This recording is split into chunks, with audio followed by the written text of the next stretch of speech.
ഞാനൊരു കവിത ചൊല്ലട്ടെ. എൻ്റെ അമ്മയെ പറ്റി ഞാനൊരു കവിത ചൊല്ലട്ടെ.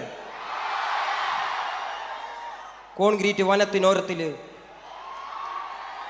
വനത്തിനോരത്തില് നവീന അടിമകൾ വാഴും നരകം പോലൊരു ഇടത്തില് എന്നെ പെറ്റല്ലോ കല്ലുപോലൊരുത്തി. അവളെ ജാഫ്നയിൽ നിന്നാരോ തുരത്തി. അവളിൻ ഉദരത്തിൽ നിന്നും ഉരുവെടുത്തത് പരുത്തിയല്ലോ എരിക്കും തീ. വിരൽ പിടിച്ചൊന്നും നടത്തിയില്ലല്ലോ എന്നെ തെരുവിൽ തനിയെ നിർത്തി. തെരുവിൽ പശിയിൽ മരിച്ച ഇളമനസ്സുകൾ വിളനിലങ്ങളായി മാറുമല്ലോ. കാലം പല കടന്നവർ വാഴുമല്ലോ. ഇത് കേക്ക്. പല തലമുറകളിൻ കാതിൽ കവിതകൾ ഓതി വിധികളെ മാറ്റുമല്ലോ. ഹേമന്ത്